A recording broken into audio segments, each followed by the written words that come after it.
अस्सलामुअलैकुम, मैं हूं वैस सज़ा और आप देख रहे हैं मनो सलवा फूड। आज हम बना रहे हैं भिंडी गोश्त। ये बनकर बहुत ही मज़ेदार तैयार होता है। इस रेसिपी को ज़रूर ट्राई करिएगा, बहुत ही उम्दा और आला बन के तैयार होगा। चलें अब रेसिपी शुरू करते हैं। रेसिपी शुरू करने से पहले अगर आप मेरे चैनल पर नए हैं तो लाइक और सब्सक्राइब कर दें, बेल आइकन के बटन को भी दबा दें ताकि मेरी हर नई आने वाली वीडियो की नोटिफिकेशन आपको बआसानी मिल सके। सबसे पहले पतीली हम चूल्हे पे रख देंगे। आधी कटोरी से थोड़ा सा ज्यादा हम ऑयल डालेंगे, इसको गरम कर लेंगे। ऑयल हमारा हल्का गरम हो चुका है। इसके अंदर हम डालेंगे 2 कटी हुई प्याज और इसको नरम कर लेंगे।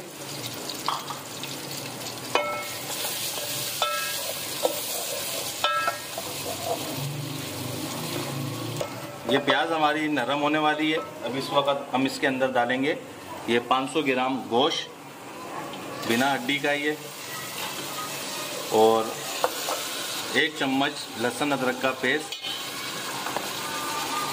और इसकी भुनाई करेंगे गोश्त की अच्छी तरीके से। अच्छी तरीके से भुनाई करनी है ताकि हमारा जो गोश्त है वो भी पक जाए। ये देखें, हमने इसकी भुनाई करी है और गोश्त ने जो पानी छोड़ा था अब वो गाढ़ा होने लग गया है।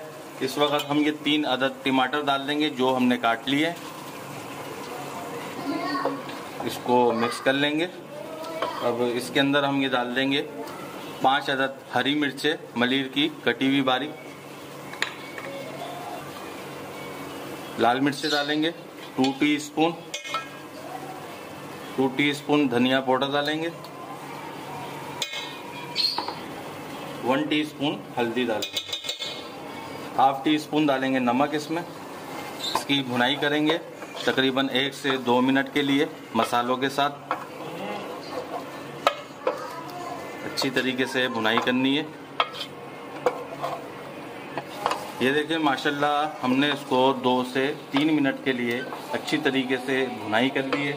अब इसके अंदर हम पानी डालेंगे। पानी इतना डालेंगे कि हमारा गोश्त गल जाए। मैं डालूंगा 1 जग पानी और इसको हम ढककर गोश्त को गलने के लिए छोड़ देते हैं। गोश्त हमारा गल जाए तो भिंडी के हम ये किनारे जब तक काट लेते हैं। इस तरीके से हम भिंडी के किनारे सारे काट लेंगे। ये देखिए माशाल्लाह गोश्त हमारा गल चुका है।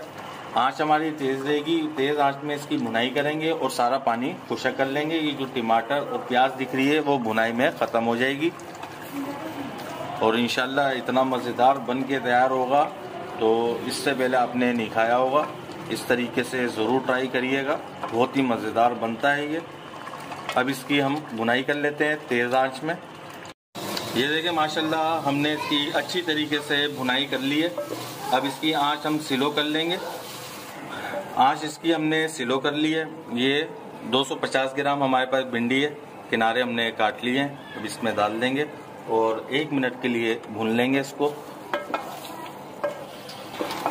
आंच तेज करके 1 मिनट के लिए भिंडी को भून लिया है। अब इसके अंदर हम डाल देंगे पानी। पानी अपने मुताबिक डालिएगा और ये दूसरा गिलास पानी डालेंगे हम। 2 गिलास पानी डाल दिया है और आंच इसकी फुल कर लेंगे। जब इसका शोरबा उबलने लगेगा तो फिर हम इसकी आंच स्लो कर लेंगे और दम पे पका लेंगे। ये देखें माशाल्लाह शोरबे में जोश आ चुका है। अब इसकी आंच स्लो कर देंगे और धीमी आंच में इसको हम भिंडी को गला लेते हैं। ये देखें माशाल्लाह हमारी भिंडी गल चुकी है। अब डिश आउट करके इसकी फाइनल लुक आपको दिखाते हैं। ये देखें माशाल्लाह हमारा भिंडी गोश्त बनके तैयार हो चुका है। बहुत ही मज़ेदार बनके तैयार होता है। इस रेसिपी को ज़रूर ट्राई करिएगा। अगर आपको हमारी ये रेसिपी पसंद आई हो तो इसे लाइक करिए, सब्सक्राइब करिए और शेयर करिए। दुआओं में याद रखिएगा। मुझे दीजिए इजाज़त। अल्लाह हाफिज़।